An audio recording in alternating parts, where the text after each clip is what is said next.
Minecraft Leg is a not really new action strategy game, so a combination of League of Legends, chess and Genshin Impact, because all of my money is gone.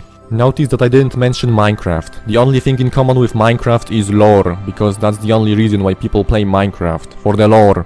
Come play Minecraft, we have fairy robots who are actually dead children who cook pizza. Guys, is it really child labor if the children are dead? This video is about Minecraft Legends, by the way, so it's time for me to become a legend, and the first step is to pay $40. Are you kidding me? This game has 20 hours of gameplay if you spend half of that AFK. That's why so many people refunded the game. The problem isn't the gameplay because it's good. Everybody hates this game because it's a shameless cash grab. But it's okay because Mojang is a poor company and they need that money. What does Mojang have? Like the best-selling video game of all time, and by a lot. 4% of the world owns a copy of Minecraft and the rest pirated it. But this game has nothing to do with Minecraft. So let's do it! Let's become a leg! Yeah!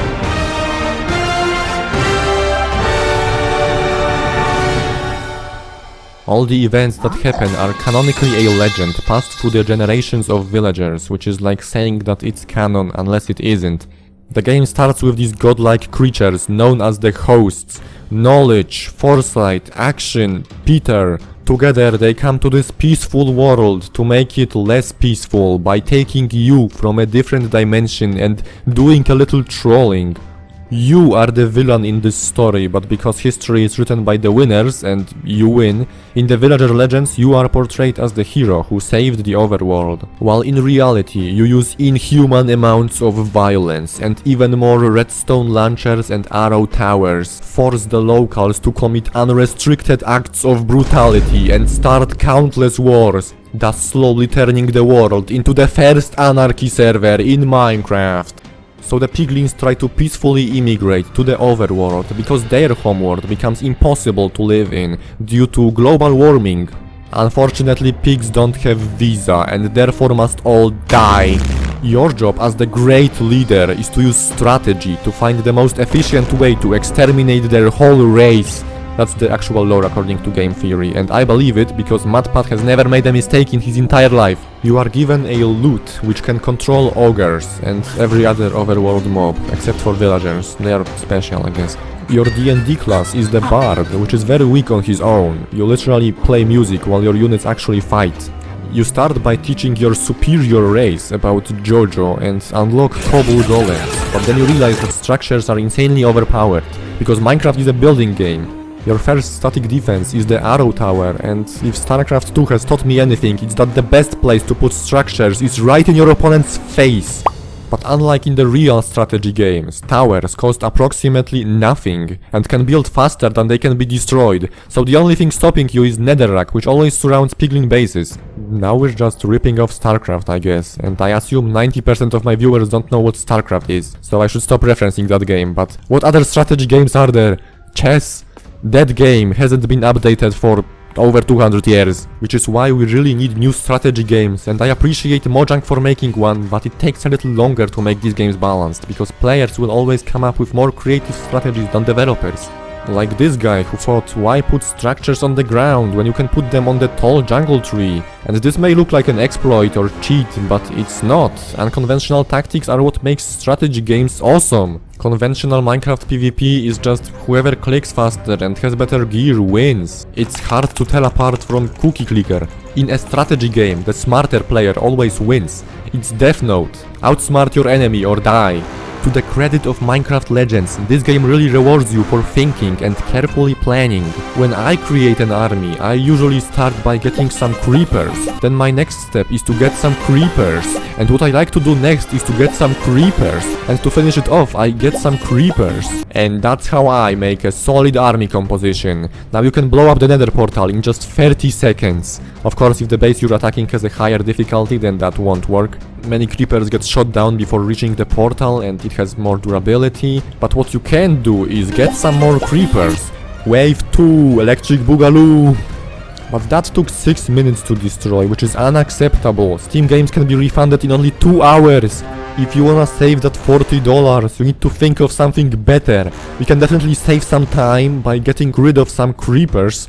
Go look for some redstone, it's on the surface. Why is there no redstone on the surface in regular Minecraft? Because I mined all of it, or rather my minions did, while I was busy establishing a government and putting insanely high taxes on nearby villagers. It's very fair. They give me everything that they own, and in return I defend them at night, if I feel like it. So about 20% of the time. It's for their own good, they need to learn how to defend themselves. And so eventually a short guy crafts an axe. Despite his name being knowledge, he doesn't know how to do it.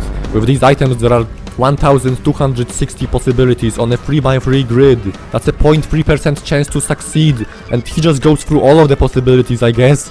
And I know I'm overanalyzing this short cutscene, but I expected a god named Knowledge to be more knowledgeable. I understand when somebody like Heppe tries to craft a bed vertically 4 times in a row, but this is almost like if a god named Action did absolutely nothing ever. These gods are so useless. I wish they didn't kill Peter off so early that the villagers completely forgot him. He was there, trust me. So with the axe, we now have a single illager. To get more of them, you have to wait until he crafts more axes. That refund is not happening. Wait, are they actually updating this game? So adding 1 unit, 1 mount and 1 structure is the biggest update. That just means we're never gonna get an update bigger than this. But hey, that's like 10% more content to the game because it's so small, and the strongest strategy is still the same.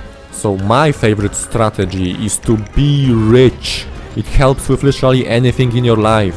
With 600 redstone you can make 4 redstone launchers and give them attack speed buff, range buff and auto repair buff. Support them with a gazillion towers. Now all you do is fire. And that's basically how I beat the game. In defense, the game wants you to build walls, even though walling with towers is much better. I don't know, defense is boring. Good thing it's optional. But something that I totally did not expect is how good this soundtrack is. Music is the most important part of every video game. That's the only thing I know for real. The tunes from this loot gave me tinnitus.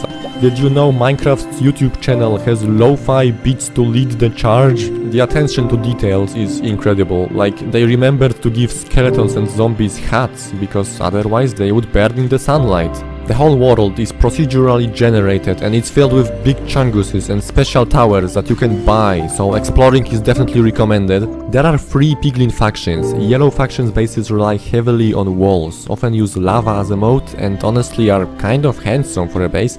Aqua faction is always on some crazy cliffs, so getting all the way up there is difficult. And the red faction has neither of those. They kind of just allow you to walk into their base, and surprisingly attacking them is the hardest, because a smart player can always use difficult terrain to his own advantage. Remember that walls and hills also make moving around harder for piglins. Redstone launchers in fact greatly benefit from difficult terrain. On even terrain, artillery can be easily picked off by enemy infantry. And you don't want to lose these cannons, they are very expensive. That's why after destroying the portal you should refund them for 100% value. After beating each faction you get to fight their boss, so I'll go in order. The TF2 Pyro, who also does friendly fire, he kind of gets owned by a cannon rush, since fire is literally never good against structures. Your mother, she's so fat that she can barely move, so I killed it from distance with 40 skeletons. My footage corrupted, but it looked kind of like... And the Horse Tamer 10, whose attacks can insta-kill anything. And unlike the other bosses, you fight him in a village defense, so he's kind of difficult. Like, bro, his strongest attack is hitting the griddy. Oh, and if he decides to just hit the fountain, you lose. But the next time you fight him, he has less health, and towers are good. So these bosses are the opposite of what I said about RLcraft bosses, because this time I am the one who can spawn an infinite amount of gorillas. And after you beat the final bosses, you fight the final boss. So I just keep placing towers until there is nothing other than towers. So he understandably gives up on life and yeets his weapon, or like the kids say, blood gets baby growing on the wrist from Ohio and dies from cringe. And my Google Docs just gave up from that lingo. Skibidi, my friend.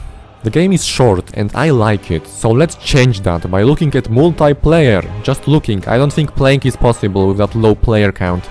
I'm disappointed that you can't play as the piglins at all. So both you and your opponents use exactly the same units and structures. Surprisingly, multiplayer feels slower than the campaign, maybe because there's a lot less allies, so it's more like a MOBA game, where player characters play the biggest role. But you know, there's no abilities, you can only swing your sword.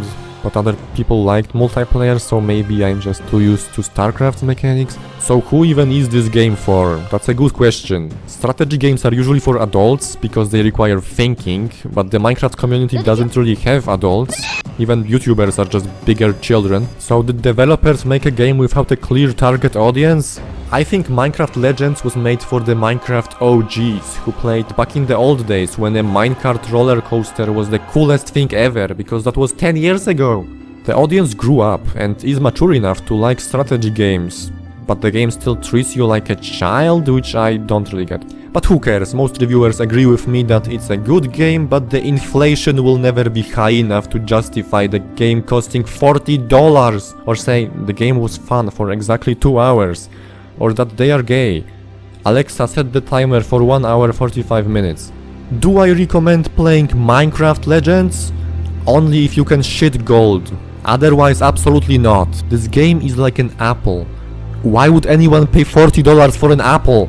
Minecraft Legends should be free in my opinion. $5 max. Write in comments how much you think a 8 GB game with 10 hours of gameplay is worth. And here's a magic trick that will blow your mind. Do what I say.